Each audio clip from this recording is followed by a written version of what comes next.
اگر وہ چاہتا تو ہمیں جانور بناتا، اگر جانور بنا دیتا تو اجری والے کیا کر لیتے؟ اللہ چاہتا تو ہمیں جانور بناتا، اللہ تبارک و تعالی چاہتا تو ہمیں کنکر بنا دیتا،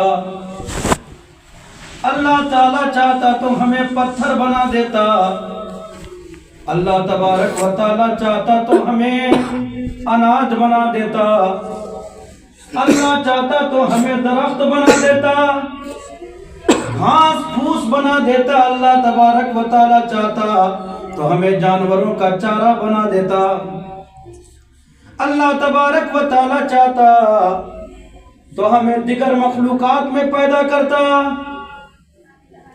ہم لوگ کچھ کر پاتے؟ کچھ نہیں کر پاتے۔ اگر وہ جانور ہی بنا دیتا، بندر بنا دیتا تو کیا کر لیتے؟ اللہ تبارک و تعالی نے کرم فرمایا، نہ ہمیں بندر بنایا، نہ جانور بنایا، نہ سمندر بنایا، نہ پتھر بنایا، نہ کنکر بنایا، نہ اناج بنایا، نہ پھل فروٹ بنایا، نہ جانوروں کا چارہ بنایا۔ اللہ تبارک و تعالی نے اپنی مہربانی سے ہمیں اشرف المخلوقات انسان بنایا ہے۔ اشرف المخلوقات 18,000 عالم میں سب سے اشرف افضل ہمیں انسان بنایا۔ یہ اللہ تبارک و تعالی کا کرم ہے۔ انسان بنایا، انسان بنایا، اس پر پوری زندگی اگر شکریہ ادا کیا جائے تو بندہ ادا نہیں کر سکتا۔ انسان بنایا، پھر اللہ تعالیٰ چاہتا تو انسان میں کافر بنا دیتا۔ ارے بولیے سبحان اللہ۔ اگر وہ چاہتا تو کافر بنا دیتا، اگر وہ چاہتا تو مشرک بناتا، اگر وہ چاہتا تو ہمیں گمراہ بد مذہب بناتا۔ لیکن اللہ کا کرم تو دیکھو، انسان بنایا، انسان میں ہمیں کافر نہیں بنایا، ہمیں مشرک نہیں بنایا، ہمیں بد مذہب نہیں بنایا، بلکہ اللہ تبارک و تعالیٰ نے ہمیں انسان بھی بنایا ہے اور ایمان والا بھی بنا دیا ہے۔ بولیے سبحان اللہ۔ ایمان والا بنایا، اللہ تبارک و تعالیٰ نے اپنا نام لیوا بنا دیا اور سرکار کی غلامی نصیب فرمائی، سرکار کی غلامی نصیب فرمائی۔ اللہ تبارک و تعالیٰ نے ایمان والا بنا دیا۔ ہم لوگ مومن ہیں، ایمان والے ہیں۔ حضرات، اب اللہ تبارک و تعالیٰ چاہتا تو انسان بنایا، یہ اس کا کرم۔ اگر وہ چاہتا تو ہمیں اندھا بناتا، اگر وہ چاہتا ہمیں تو اندھا بناتا، اگر وہ چاہتا تو ہمیں گنگا بناتا، اگر وہ چاہتا تو ہمیں بہرا بناتا، اگر وہ چاہتے تو ہمیں لنگڑا بناتا، اگر وہ چاہتا تو ہمیں لنجا بناتا۔ لیکن اس کا کرم تو دیکھو کہ انسان بنایا، پکا مسلمان بنایا، اور پھر ہمیں لنگڑا نہیں بنایا، لولہا نہیں بنایا، گنگا نہیں بنایا، اندھا نہیں بنایا، بہرا نہیں بنایا، بلکہ اللہ تبارک و تعالیٰ نے صحت و سلامتی کے ساتھ ہمیں دنیا میں پیدا فرما دیا۔ سبحان اللہ۔ دنیا میں پیدا فرمایا، ہمیں دیکھیے صحت جیسی نعمت عطا فرمائی۔ اب اس پر اللہ کا فیصلہ یہ ہے، اے میرے بندے، ہم نے زمین تیرے لیے بنائی، آسمان تیرے لیے بنایا، اناج تیرے لیے پیدا کیا، کائنات کا ذرہ ذرہ تیرے فائدے کے لیے بنا دیا، تیرے فائدے کے لیے بنایا۔ لیکن میرا فیصلہ یہ ہے، وَقَضَى رَبُّكَ أَلَّا تَعْبُدُوا إِلَّا إِيَّاهُ، تیرے رب کا فیصلہ یہ ہے، ساری کائنات بنایا تیرے لیے ہے میرے بندے، لیکن میرا فیصلہ یہ ہے کہ تم میری عبادت کرو۔ بولیے سبحان اللہ۔ میری عبادت کرو، ان نعمتوں کا شکریہ ادا کرو، میری عبادت کرو۔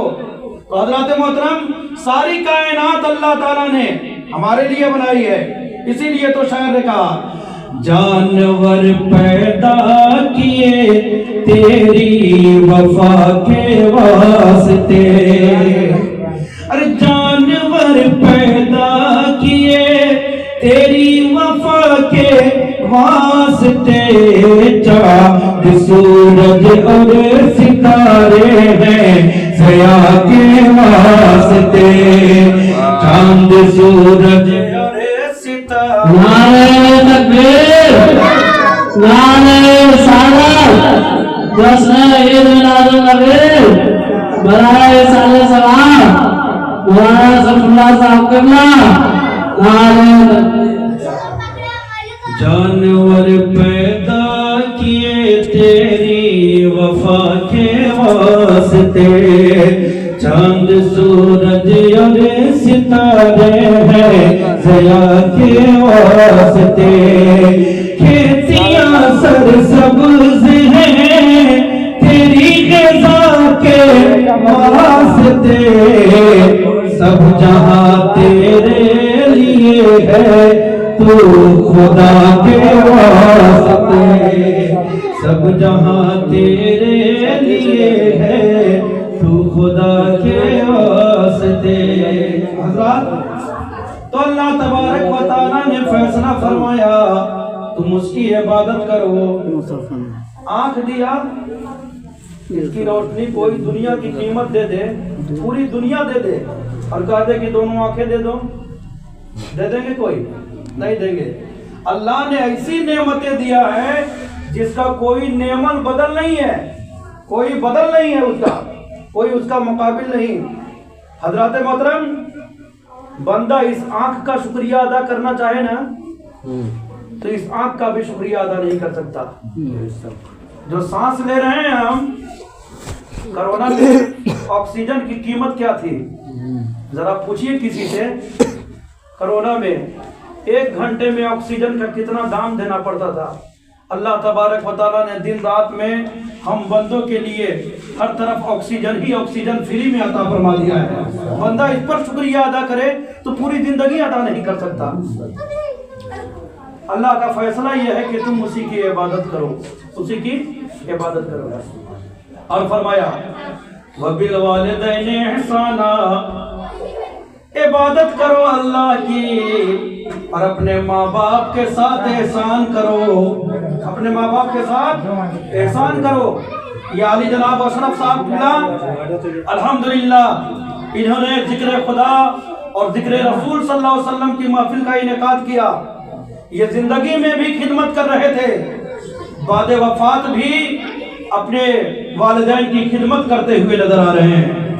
بالوالدین احسانہ، یہ نہیں فرمایا کہ تم دنیا میں احسان کرو، بلکہ دنیا میں بھی ان کے ساتھ بھلائی کا برتاؤ کرو، جب وہ قبر میں چلے جائیں تب پر بھی بھلائی کا برتاؤ کرتے رہو۔ حضرات محترم، بالوالدین احسانہ، والدین کے ساتھ احسان کرو۔ تو اللہ نے اپنی عبادت کا ذکر فرمایا، پھر ماں باپ کی اطاعت کا ذکر فرمایا۔ اسی آیت میں اللہ نے اپنی عبادت کے ساتھ ماں باپ کی اطاعت کا ذکر فرمایا۔ کیوں؟ اس کی وجہ یہ ہے کہ اللہ تعالیٰ چاہتا تو ہمیں آسمان سے ٹپکا دیتا، نازل کر دیتا۔ اللہ چاہتا تو ہمیں زمین سے اگا دیتا، اللہ چاہتا تو ہمیں درخت سے پیدا کر دیتا، اللہ چاہتا تو حضرت صالح علیہ السلام کی اونٹنی کی طرح پتھر سے ہمیں نکال دیتا، لیکن اللہ تبارک و تعالیٰ نے ہمیں آسمان سے نازل نہیں فرمایا، زمین سے نہیں اگایا، درخت سے پیدا نہیں کیا، پتھر سے ہمیں نہیں نکالا، بلکہ اللہ تبارک و تعالیٰ نے حقیقتاً پیدا کرنے والا اللہ ہے، لیکن پیدائش کا ذریعہ اللہ تعالیٰ نے ماں باپ کو بنا دیا ہے، ماں باپ کو بنایا ہے۔ اسی لیے اللہ تعالیٰ نے اپنی عبادت کے ساتھ ساتھ ماں باپ کی اطاعت کا بھی ذکر فرما دیا ہے، ماں باپ کی اطاعت کا ذکر فرمایا۔ اللہ کی عبادت کے ساتھ ساتھ ماں باپ کی اطاعت بھی ضروری ہے۔ اسی لیے تو شاعر نے کہا، سونے کے